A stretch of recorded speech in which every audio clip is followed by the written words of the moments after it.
Hello, I'm Jay Ellis, Associate Teaching Professor in the Program for Writing and Rhetoric here at CU, and the Faculty Advisor for Hindsight, Creative Nonfiction.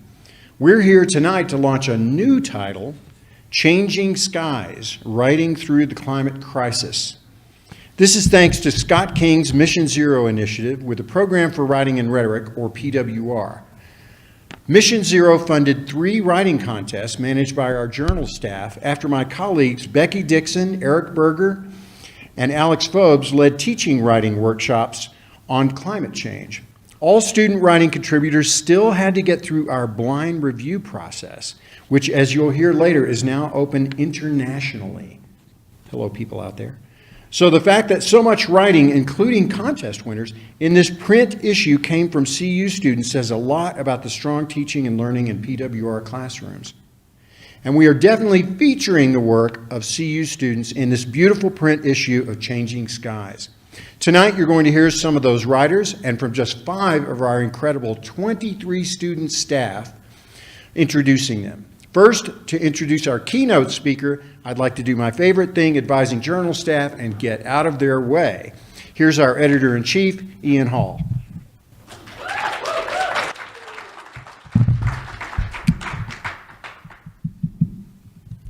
Hello, and thank you all for coming out to a launch event over a year in the making. My name is Ian Hall. I'm the editor-in-chief here at Hindsight and for Changing Skies. For over a decade, we at Hindsight have prided ourselves in publishing the best in student creative nonfiction.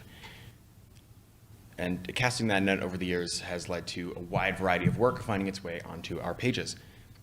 Among those submissions, we have always been collecting fantastic works of nonfiction focusing on exploring the causes and effects of climate change. Hindsight has always held sustainability writing contests, focused specifically on prose and poetry around climate change, going as far back as 2013 when Hindsight was Journal 2020. Thanks to help from Scott King's Mission Zero Fund and from the Program for Writing and Rhetoric, Hindsight was able to focus on constructing an entirely new title focused exclusively on climate change writing. Changing Skies aptly has seen a lot of evolution. Initially, the idea was to print the journal in the spring and to launch shortly after Hindsight Volume 2. Then we decided to push it to the fall, allowing our staff to dedicate the time and care that the project needed.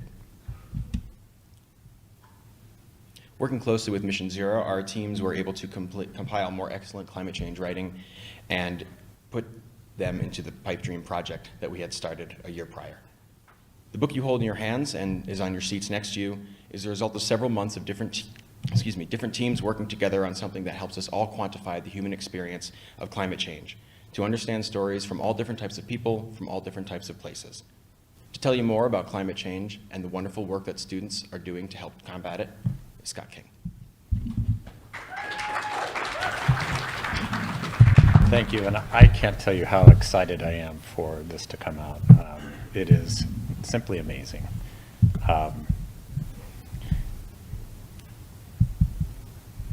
And there's no projectors, or I was told there's no projectors, so I'm going to be brief in this. So I'm Scott King. I'm the Executive Director of Mission Zero, and I'm honored to be speaking with you today. This is super exciting, and I see a lot of friends and students I work with every day, which is really cool. So during the last 800,000 years, the carbon concentration in the atmosphere has ranged between 175 and 300. At the start of the Industrial Revolution, when we started to burn fossil fuel, carbon was about 175 parts per million.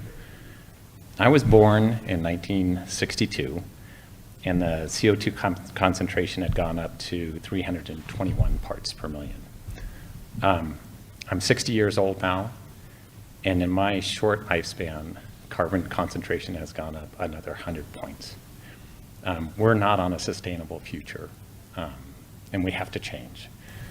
And the idea behind Mission Zero is literally working with students who are the change makers, who are the ones that are now responsible for fixing this massive problem we have. Barack Obama had a quote that I want to share with you. And he said that this is the first generation to feel the effects of climate change, and it's the last generation that can do anything about it. And so that kind of, it sits in a little bit. It's like, what have we done? What have we done to this generation? And it's not that we lived a purposely carbon-intensive lifestyle. I think we lived a normal lifestyle, a lifestyle that had, genuine riches and amazing experiences for my generation. But I think we're realizing now that for us as a species and for all the species around us, we have to find a way to live more sustainably. And well, let me first, so I graduated in 1985, and I was an electrical engineer, so I did take one writing class. It was a technical writing class. But what was more important in my experience at CU is I met my wife, Tracy, there. Tracy's with us tonight. And Tracy is the reason Mission Zero is here. She is the reason, I'm still sane, if that's barely sane. And so I wanted to thank you, Tracy, for all of your support and help during this entire process. So, thank you.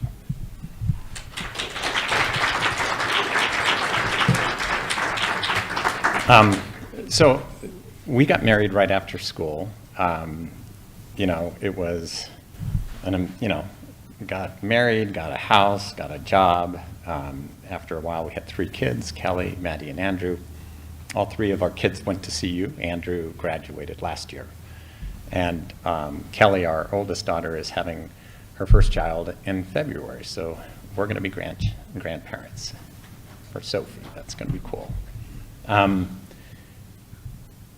So my middle daughter, Maddie, had talked about not having kids because she was feeling anxious about the environment that she would be bringing children up in, and feeling like we had already had too many people in this world already. So it's hard. It's hard for kids. I talk to a lot of students all the time, and there is anxiousness in the student body, and it's the uncertainty of a future that they don't feel like they control. And I get that. It's hard. So the idea that we can allow students to express themselves in the stories that they created in this publication about the experiences and feelings that they have on climate change is inspiring. It really is.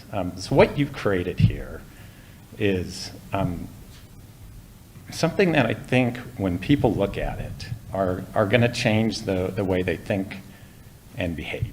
I think the storytelling that you do and the emotion and raw personal feelings that come out of these stories touch people. And they touch people to a point where I think you'll change people's behavior. And they'll understand that we live on this world with all the other living organisms, and we need each other. Everything is connected, and for us to survive, we have to create a symbiotic and balanced environment for all living creatures to survive. I don't know if I want to talk about this, but I'll give it a shot. So Mission Zero started actually in a pretty dark place for me. I had, so I'm an engineer. I think of things very analytically. And during the pandemic, it was a time of isolation, and it was pretty scary. We had a government I didn't feel like was doing a good job in how we responded to it. And it got to a point where I felt like our government wasn't going to be able to figure out how to solve big problems like climate change. Pulling us out of the Paris Climate Accord, saying dig more coal, didn't feel like we were headed in the right direction. So I started building a bunker. I woke up one morning, I said, what are you doing? And I realized at that point that, well, first I talked to Tracy about it, so she said, just go back to the garage. course, I don't want to talk to you. But I realize that there's probably more positive and supportive work I can be doing than building a bunker in my backyard. And I thought about it. I had been working with the university and the entrepreneurship program at Leeds School, and I realized how much impact faculty have on students, and especially what they learn and how they learn it. And I thought about, one of the things that, created that anxiety in me was the massive problem and the feeling that an individual has no control. An individual is powerless to do anything. And I think that's true for a lot of people. And so I started to think about, well, what if we graduated everybody from the university? Every student understood the science, understood solutions, and could take that knowledge and be the change makers when they left the university and the companies that they worked for. Could that solve the problem? Could that be the key to us helping them navigate this immense challenge in front of them? And that's what Mission Zero is all about. It's working with the faculty to help build curriculum and programs around climate in every single course, and it's supporting students in that work. And when I came to see you and started going around the school and saying, how can a donor support the faculty in doing that, I talked to the PWR department. And it was right after the dark moment of my life. So it was an interesting conversation. You can talk to them later about that. But the work that Jay Ellis was doing in the Hindsight magazine was super interesting to me, because as a marketer, I believe that the way you connect with people is through storytelling. And that if you can tell stories in a way that can cut across the divides and the chasms we have in our society today, maybe we can start to work together on this problem, which is everybody's problem. And so we came up with this idea of, can we come up with a writing magazine that talks about climate change and talks about it in stories that can move people. And I'm still in disbelief that this quality of a product came out of that exercise, and I am so very proud to be part of it. So thank you so much for that. And for the students here, you're fighting for the future of humanity.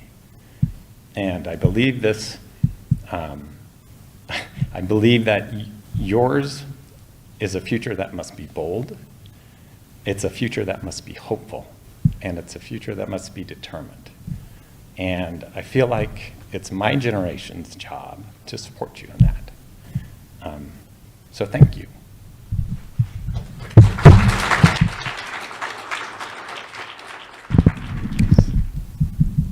Okay. Hey, this is Eid. I'm an editor here at the Journal, and I have been on staff for Hindsight since last fall.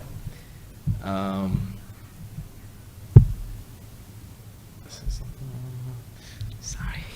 Yeah, so I've been on staff for a year now, and this semester we're doing the Climate Change Journal, which is our new, the second journal that we publish on December, or like this month. And I really wanted to be a part of that journal, but due to my tight schedule, I wasn't allowed to take the class. So I talked to Jay, and I told him that I wanted to be a volunteer and just work on my free time. And he was like, yeah, sure. So for those who are watching the stream, and those students who are here, if you want to take this class, if you want to be a part of this project, but you're unsure about your ability to take the class, maybe we can figure something out. I would still, though, highly recommend taking this class. You get to meet a lot of nice people. You get to see the fruition of your work, like this lunch.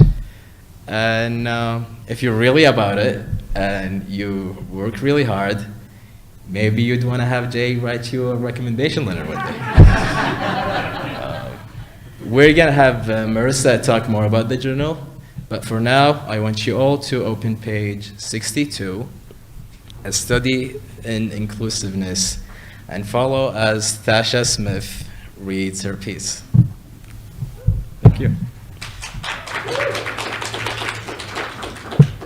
Hello.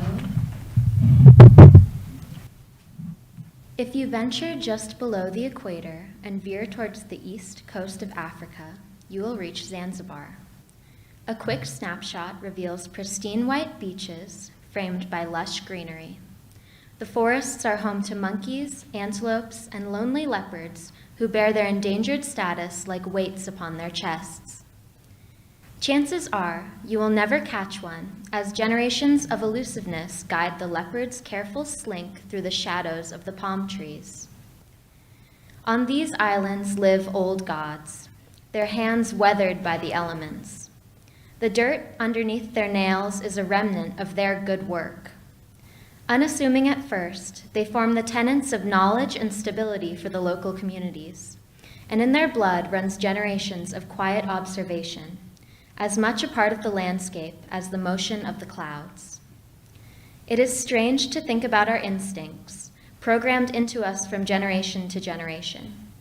Is my love of the summer rain, of parchment paper, really the love of my great-grandfather passed down to me? I am sad to see the smiles of the Zanzibari farmers wane when they describe the recent drought. It is mumbled in speechless statements as they wring their hands and run their fingers through their beards. Less water means less harvest. The main island and its cousin Mafia Island were once called the Spice Islands due to their spoils. But now that the rain has stopped nurturing the soil, the livelihood of the farmers is put into question as their profits suffer. The available fish are smaller, less hardy, shrinking as the hunger of their hunters grows. There's a certain feeling of loss associated with the change of the only things we think of as stable. The earth is a funny thing because it's not something that we have ever truly owned or could ever truly own.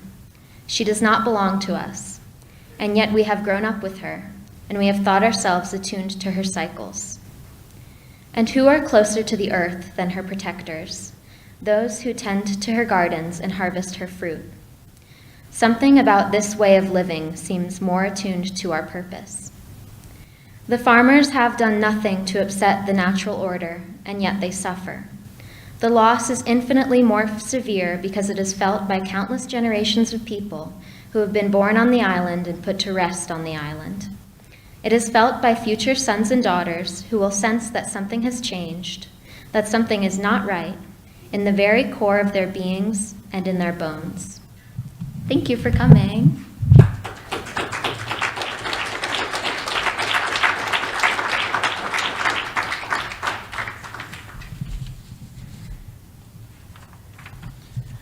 Hello, my name is Edward Kincaid. I'm the managing editor of Hindsight, and more importantly, I'm the assistant managing editor of Changing Skies. Today, I'll be reading you a short poem by Tamar Shapiro Tamir called NYC 20th Century. Tamar is an alumna of Smith College. She has previously published plays, short stories, and poetry. You can read the first chapter of her novel Extrema at therightlaunch.com. So without further ado, here is her poem, NYC 20th Century. Please flip to page 66 if you want to follow along.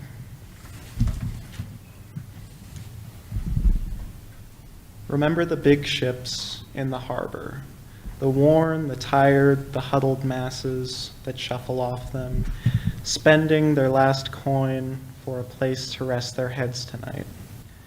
Remember the buildings that rise ever higher, threatening to, when they inevitably tumble down, take the sky with them.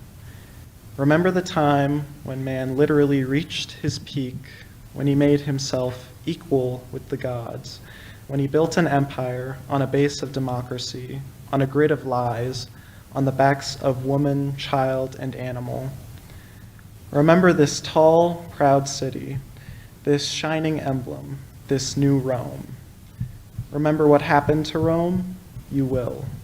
You will remember when you watch the sky come crashing down into the sea, squashing the city flat, sending the ships under in a huge tidal wave that will rise up, towering into the universe like the skyscrapers before it, that will come back down and wash over teeth, eyes, everything. Remember as you suck in one final deep breath. Remember as you dive beneath the surface. Remember for the millennia that you drift through oblivion. And when the world rebuilds itself and a new race of beings comes to power, resurface and tell them what you remember. Thank you.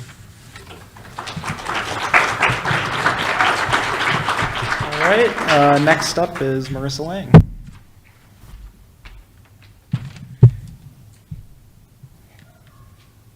Thank you, Edward.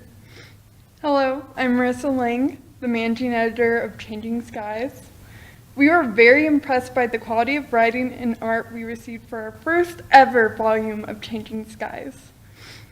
In addition to receiving submissions from CU students, we received some from across the globe, including places such as Australia, Canada, China, and Jordan. Since going international with our other journal, Hindsight, earlier this year, we only hope to become more recognized in the journalism community. If you're considering joining staff, we offer a variety of ways to do so. Students can take Writing 3090, which is a 3-credit course. If you're not an upperclassman or don't have time to make it to the practicum, you could take a 1 to 3 credit internship, which is what I'm doing. Any student, ranging from freshman to super senior, can join for credit. Additionally, we offer volunteer opportunities, so we can even accept graduate students. I joined staff spring of this year as a freshman. Since then, I gained so much experience. Working for this journal didn't just improve my writing, but also improved my leadership skills, communication skills, and much more. I also gained some helpful knowledge on commonly used programs such as Adobe InDesign. You don't have to want a career in writing or journalism to get a lot out of joining. We are an ever-growing family. Everyone in the journal works very closely together, and I'd say that I definitely made some friends along the way. If you'd like to join, we would love to have you. Now, I would like to introduce our next reader. Please flip to page 93 to follow along as Isabelle Sease, a CU student who grew up here in Boulder, reads her piece, The Unfortunate Truth of Sunscreen in the Cloud Forest. Thank you. Hi everyone, thank you all for being here. The cloud forest made me feel small, weak even. Standing atop the mountain, I was completely vulnerable. I had little control of the earth below me, a feeling somewhat unfamiliar in the days of technology and suburbia. For my whole life, I felt as though I had power over my surroundings. But here, in the middle of the cloud forest, I was defenseless. And while daunting, it was also peaceful. I found comfort in the idea of my own insignificance, realizing that my problems were trivial in a world so vast. The blisters on my feet and the sweat permeating from my t-shirt did not matter, at least not here, in the face of the majestic cloud forest. Although I didn't know it at the time, I had just experienced a glimpse into the sublime. Alain de Botton, British philosopher and founder of School of Life, describes the general consensus of the sublime to be by virtue of their size, emptiness, or danger, a variety of hitherto unconnected landscapes, such places that provoke indefinable feelings that is both more pleasurable and morally good. In other words, the sublime consists of vast landscapes that arouse the mind to feelings above human comprehension, a pleasant mix of fear, wonder, and peace. However, the definition of the sublime is, and as most things are, complex. De Botton explains how, in the eyes of 18th century Irish philosopher Edmund Burke, sublimity had to do with a feeling of weakness. A landscape could arouse the sublime only when it suggested power, a power greater than that of humans, and threatening to them, meaning that in order for a landscape to evoke feelings of the sublime, it had to make the person feel small and insignificant in the process. Not in a humiliating way, but in a way that demands awe and respect. Sublime locations have the power to show us how our creation was at the hands of something greater than us, a higher power, a force that continuously reminds us of our own fragility and insignificance. In the case of the cloud forests, the vast network of trees reminded me of my own insignificance, not in a malicious way, but rather it returned my ego to a humble state. It helped me to understand my place on this earth, allowing me to accept the things I cannot control and find peace within the frenzy of life. "Honey, do you want any sunscreen?" my mom called from below, jolting me out of my stupor. While annoyed, I was also grateful. My back was already the color of a ravishing sunset due to my own ignorance on the hike the day prior. "For being in the cloud forest, there aren't many clouds," a man standing behind us joked. We awkwardly laughed, but unfortunately, it was the sad truth. Cloud forests portray very unique geographical and climatic features.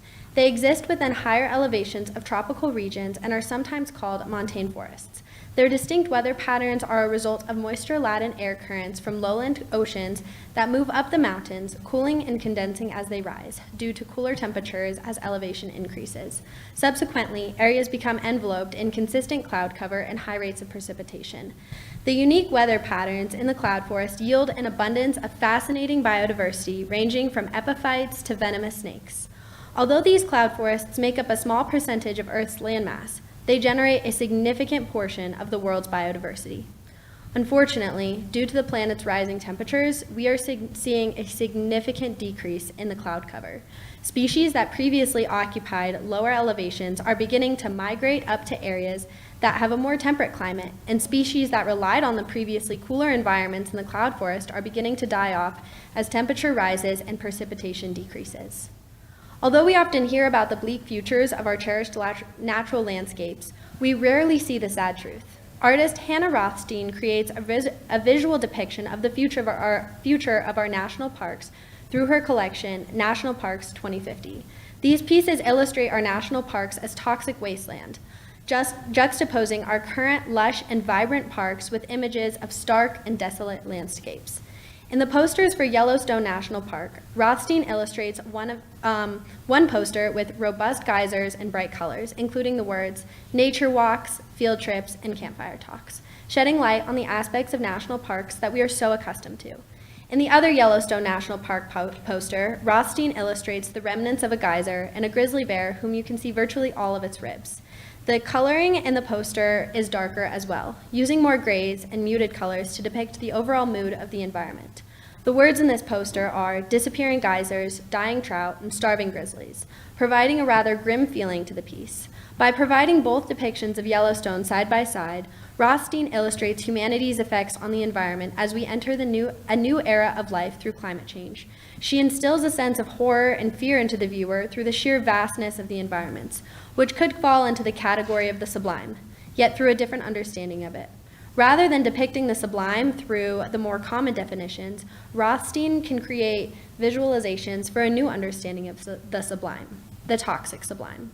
Jennifer Peebles, an associate professor in the Department of Language and Philosophy and Speech Communication at Utah State University, describes how the toxic sublime refers to the tensions that arise from recognizing the toxicity of a place, object, or situation, while simultaneously appreciating its mystery, magnificence, and ability to inspire awe. In other words, the toxic sublime is a result of the intense emotions inflicted by beautiful places that have been altered due to toxicity and pain, leading to the similar feelings of wonder and fear that the typical sublime invokes. The idea of the toxic sublime is fairly new. However, that doesn't undermine its relevance. As climate change rapidly alters the planet, the toxic sublime is inevitable for the most fragile and cherished locations, such as the montane cloud forests. I thought back to our nature tour the day prior. The guide explained how climate change is driving the clouds away because the temperatures on the mountains are too warm for the clouds to condense, leading to a much drier rainy season. Even more so, these changes are happening rapidly. He told us that the rainy season shortens by about 1 week every year. When I was a kid, we rarely saw the sun during the summertime. Now, the sun is out every day. He said somberly, "I fear that even my own children will never experience the cloud forest in its full beauty during their lifetimes." It seemed as if he were going to cry. They are saying that these forests may not even be around in 15 years or so. I looked around, trying to grasp what he just said. The forest surrounding me was teeming with life. Moss wrapped around almost every surface, and the buzzing of the cicadas was deafening. 15 years. That is shorter than my own lifetime. In fact, I was starting school 15 years ago. In the grand scheme of our planet, 15 years is nothing. And for forests that have existed since before humankind, the loss is devastating. Climate change is occurring at an exponential rate in virtually every ecosystem around the world, and we are running out of time to stop it. Thank you very much.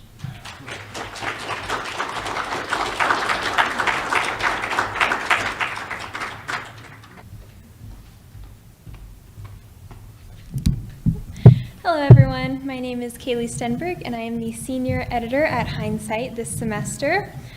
This next piece is one of my favorites in Changing Skies, and it's a wonderful piece to be in closing out on. Unfortunately, the author, Spencer Stepanek, couldn't be here tonight, but I will be reading instead. So please turn to page 100 to follow along. My Plastic Dinosaur by Spencer Stepanek. Consider this massive irony. I made a recent purchase after browsing the toy aisle. Boxes lined the shelves with images of small building bricks. This system of connecting components was known to practically every child to have been the most amazing thing ever. Some of their products depict quite realistic things. Maybe you want to build a car, or a house, or a dinosaur. I like dinosaurs, so naturally I was captured. This one had 2 horns, green skin, and 4 stubby legs. I stared for a moment while I constructed it in my head. Nostalgia and other primitive, childlike sensitivities overtook me. I ripped it from the shelf and clutched it close to my chest. A sad thing would overcome me when I revealed the box's contents. It was all as expected. Pouring the box onto your workspace reveals not but many small pieces in many small bags. I tore through the plastic bags it came in and threw them away. I had all the pieces lined up in a pile in front of me, those which would have been a dinosaur if I didn't freeze up. I stopped right in my tracks and considered the following. These small, versatile blocks are all made of plastic. Plastic is a petroleum product. Petroleum is derived from crude oil, and crude oil is derived, hear this, from dead dinosaurs. My heart sank. Never had I seen a greater symbol for human vanity than this pile of processed materials lying in front of me. They snap together and sit there. What a pathetic afterlife. Once, long ago, they died and sank into the ground. A triceratops would cry and wail in pain for just a brief second. Its life flashed in front of its eyes, and then it became a product, a good. Millions of years later, we suck the essence of their lifeless bodies out of the ground. We drill and drill just to reach one of those lots of gas or oil. This process frightens me. I had never before thought of the implications of desecrating another life form so vividly. We literally use their aged, rotting corpses to sustain our little selves today. I was unmoved when a dear friend of mine commented on my detail. Actually, she interrupted, most of the petroleum underground was made from plankton. Thank you. But still, I stand perturbed and moved by this sad paradox. Since I had dug around in my own time, the building bricks, which everyone regards as their favorite, are a plastic called ABS. This injection moldable stuff is made from dripping polybutadiene in acrylonitrile and styrene monomers. Much of that is bad for you. Some of it could kill you. Acrylonitrile is quite toxic and deadly, but one of the components, styrene, is derived from petroleum. That's what those huge smokestacks are doing, burning crude oil and gas. And petroleum is dead dinosaurs. Partly. Enough. This flung me into a woe so immense, I considered skipping school. I considered crying. I considered re-involving myself with 350.org, a climate activism group that hates crude oil as much as I do. I was distraught over the fact that we are literally rebuilding these massive creatures at a bite-sized scale, perfect for grabby hands of children. It hurt me that this principle goes so severely overlooked. Who cares about dinosaurs? We make fun of dinosaurs all the time, despite their name meaning terrible lizard. As big and as horrifying as they were, they still died. each and every one. Maybe that's why it's so easy to poke fun at them, given that there's no chance one will storm into your house and eat you alive. Now they exist solely in our image, on our bed sheets, in our books drawn for kids, and as plush, huggable animals. Our image is one of quaint benevolence and aesthetic disposition. We would show our kids these things now and rock them to bed while they grasp at a 50-foot-tall beast. Yes, I had to look that up. Do you know how tall the Bronchiosaurus could get to be? Exactly. And now they stand, so valiant, a mere 4 inches. In a way, it makes me glad for the dinosaurs. They had the luxury of living without others tainting their bountiful planet. Humanity is doomed to sit and watch. It is torture to sit and wait for the day when banks stop investing in crude oil, if that day comes. If I were a Triceratops, though, I wouldn't give a single damn what other dinosaurs were doing to the earth. I wouldn't feel so accountable. But staring at my plastic dinosaur makes me feel responsible. I am furthering the irony with this quaint scene, a green Triceratops made of many small plastic bits. I feel a collective shame that humanity should bear together. I feel the shame of a movement in climate action that's larger than me. I want this irony to end. I only hope that when humanity sees our final days, it is not the notion of this plastic dinosaur, our addiction to crude oils and other gross things that led to our demise. And so here it sits, here on my table, pieces of a forgotten legacy. I try not to think about it. It's a symbol for our own end as humans. To be honest, it is quite close to driving me mad. I cannot shake the notion that someday, some alien thing will go for commerce and come back with a small plastic human. They will sit there with it and attempt to disregard the plastic in the item. They might end up thinking about how those materials came to be. They'll think of why the sky is dark and black and why the air is repugnant. And they might just blame it all on the tiny human sitting on their desk. Thank you.